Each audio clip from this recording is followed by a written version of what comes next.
ሩትዬ ትላንትና እንግዲህ ለአብርሃም ምንም ስሜት እንደሌላት በግልጽ አሳይታለች ይመስለኛል። ትላንትና ስለ እርግዝናው ለማውራት ሩትዬን ክፉ ለማስነገር ወይም ደግሞ እርስ ፍለጋ አብርሃም ብዙ ነገር ሲናገር ነበረ እንዳያችሁት ማለት ነው።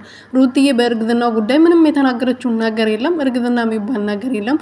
እርግዝና ብኖር ራሱ ያ ሁሉ ስትጨነቁ ያ ሁሉ ነገር ሲፈጠር ቪዲዮ እያየች ስልኩ እጇ ላይ እያለ እንዴት ዝም ብላ ጠፋች? በሰላም ቤት ውስጥ ቁጭ ብላ እንዴት አልተናገረችም? እዚህ ቦታ ነኝ አትጨነቁ ለምን አላለችም?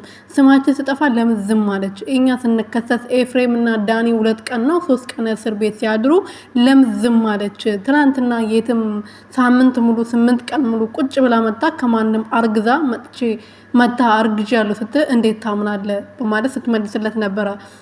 አብርሃም ደግሞ የማውን ነገር እየተናገረ አውቆ ተናዳ ነው ምናምን ሲል ነበር። እኔ ምንም የሚመለከተኝ ነገር የለም አንዱን ትታ 10ሩን ማስረገጥ ትችላለህ እኔ አያገባኝም ብላለች።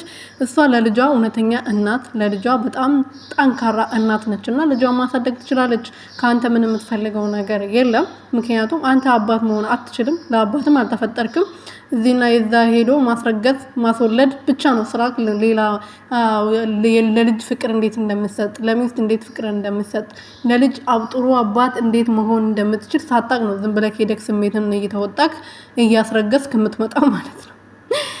ሰላም ቤተሰብ እንዴት ናችሁ? ደህና ናችሁ ወይ? እኔ ያለው እግዚአብሔር ይመስገን። በያላችሁበት ሰላማችሁ ብዝት ይበልልኝ።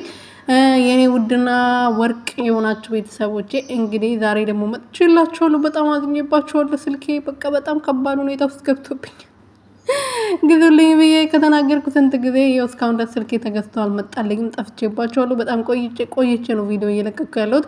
ችግር ስላጋጠመኝ ነው እናንተ ደግሞ ትረዱኛላችሁ። ያው ላይክ አድርጉልኝና ቫይራል እንዲወጣ አድርጉልኝ። እና ሩትዬ ትላንትና ማታ አብርሃም እርስ ፈልጎ ብዙ ነገር እንድትናገር ብዙ ነገር ሊያወጣጣት ብዙ ነገር እንደማያውን ነገር እንድታወራ ብዙ ነገር ሲያደርግ ነበረ፣ ግን አልተሳካለትም። ሩትዬ እጇን አልሰጠችም። ኩስተር ብላ የኔ ቀብራራ ዝም ነበረ፣ ጸጥ ነበር ያለችው። በጸጥታ ነበር ቅጥል ድብን ስታደርግልኝ የነበረው። ምክንያቱም አብርሃም ስትናገር ሩቲ ስትመላለስለት ደስ ይለዋል። በቃ ይፈልጋል ያን ነገር ማለት ነው። እሷ ዝም ስትል ግን ይቃጠላል። ቅጥል ነው የሚለው ያቃጥለውና የአባቴ አምላክ ማለት ነው ይቃጠላል። እና ሩትዬ እንኳን ዝም አለች፣ እንኳን ጸጥ ረጭ አለችው እንጂ ብትናገር ኖሮ ሌላ ነገር ነበር እሱ የፈለገው። እሷ ተናግራ ርዕስ እንድትሰጠው ነበር የፈለገው። ዛሬ ደግሞ ሊመጣበት ሊፈተፍትበት ይበላል።